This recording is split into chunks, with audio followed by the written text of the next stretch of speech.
ప్రశ్న 56ని ఒకసారి జాగ్రత్తగా గమనిద్దాం. గీతా గోవిందం వ్రాసినవారు ఎవరు? దీనికిక్కడ 4 ఆప్షన్లివ్వబడ్డాయి కదా.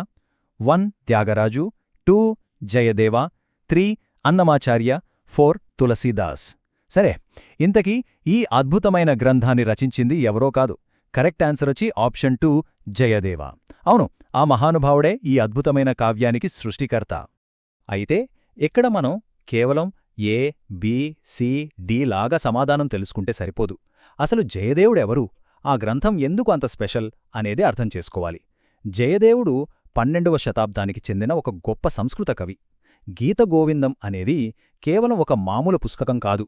రాధాకృష్ణుల పవిత్రమైన, దైవికమైన ప్రేమను కళ్లకు కట్టినట్లు చూపే ఒక మహాకావ్యమిది.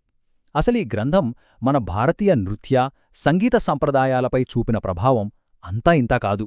అష్టపదులు అనే ఒక అద్భుతమైన సాహిత్య ప్రక్రియ మనకు ఈయన ద్వారానే లభించింది.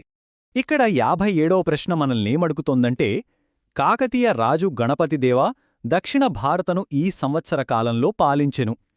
ఆప్షన్లు చూద్దాం. 1 1199 నుంచి 1261 ఏడి, 2 1050 నుంచి 1323 ఏడి, 3 1411 నుంచి 1530 ఏడి, 4 ఇవి ఏవీ కావు.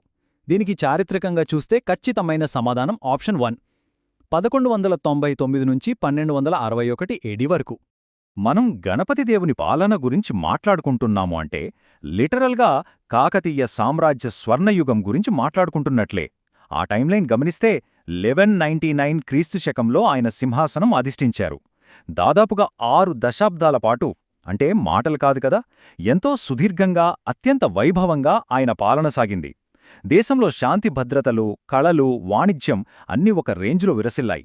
ఇక్కడ ఇంకో ఆసక్తికరమైన విషయమేంటంటే 1261లో తన పాలనలు ముగిస్తూ చరిత్రలో ఎక్కడా లేని విధంగా తన కుమార్తె రుద్రమదేవికి అధికార బాధ్యతలప్పగించారాయన. ఇది నిజంగా మన భారతీయ చరిత్రలోనే ఒక అతిపెద్ద మైలురాయని చెప్పొచ్చు. ప్రశ్న 58 ఒకసారి చదువుదాం. కాకతీయ వంశంలో కాకతీ అనే పదానికి అర్థం. దీనికిచ్చిన ఆప్షన్లు: 1 గుమ్మడి లేదా కూష్మాండం, 2 వరాహం, 3 వృక్షం, 4 నంది. ఈ ప్రశ్న దగ్గర చాలామంది కన్ఫ్యూజ్ అయిపోయి తప్పు ఆన్సర్ పెడుతుంటారు. కానీ దీనికి కరెక్ట్ ఆన్సర్ ఆప్షన్ 1 గుమ్మడి లేదా కూష్మాండం. అసలు గుమ్మడికాయకు ఇంతటి మహాకాకతీయ సామ్రాజ్యానికి సంబంధమేమిటా అని మీకు ఆశ్చర్యం కలగచ్చు. లాజికేంటంటే, కాకతీయుల కులదేవత పేరు కాకతమ్మ.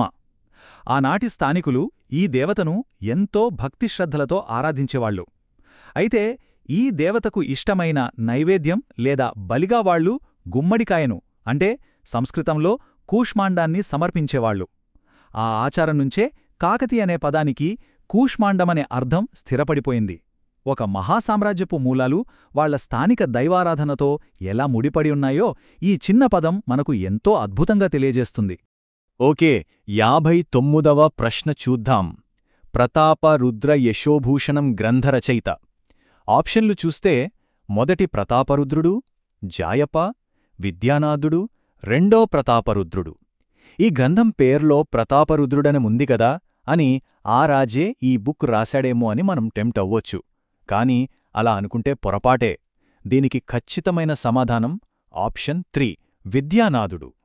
ఇక్కడ ఒక రాజుకు, కవికి మధ్య ఉన్న వ్యత్యాసాన్ని మనం చాలా స్పష్టంగా అర్థం చేసుకోవాలి. ప్రతాపరుద్రుడు కాకతీయ సామ్రాజ్యపు చివరి గొప్ప చక్రవర్తి.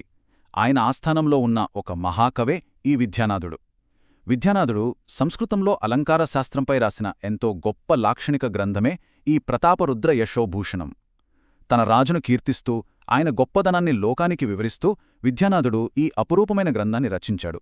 సో, బుక్ పేరులో రాజుపేరు ఉన్నా దాన్ని రాసింది మాత్రం కవి అని మనం ఎప్పటికీ గుర్తుంచుకోవాలి. మన 60వ ప్రశ్న ఒకసారి చూద్దాం. మధ్యయుగాలలో ఈ కింది వానెలో దేనిని సుల్తానాపూర్గా పిలువబడింది? ఆప్షన్లు: 1 కరీంనగర్, 2 వరంగల్, 3 నిజామాబాద్, 4 మెదక్. దీనికి సరైన సమాధానం ఆప్షన్ 2 వరంగల్. అవును, కాకతీయుల రాజధాని అయిన ఓరుగల్ల లేదా వరంగల్కే ఆ పేరు వచ్చింది. అద్భుతమైన శిలాసంపదతో, శత్రు దుర్భేద్యమైన కోటలతో ఎంతో గొప్పగా వెలుగొందిన వరంగల్కు ఆ పేరు ఎందుకొచ్చిందో తెలుసుకోవాలంటే మనం ఈ చారిత్రక క్రమాన్ని చూడాలి. క్రీస్తు శకం 1323లో ఢిల్లీ సుల్తానుల సైన్యం ముఖ్యంగా ఉలుగు ఖాన్ నాయకత్వంలో దక్కన్పై భయంకరమైన దండయాత్ర చేసింది. సుదీర్ఘమైన పోరాటం తర్వాత కాకతీయ రాజధాని వరంగల్ వాళ్ల వశమైపోయింది. ఆ ఆక్రమణకు, వాళ్ల విజయానికి గుర్తుగా వారు వరంగల్ పేరును మార్చేసి కొంతకాలంపాటు సుల్తానాపూర్గా పిలిచారు. ఇది నిజంగా మన కాకతీయ సామ్రాజ్య పతనానికి ఒక అత్యంత విషాదకరమైన ముగింపు.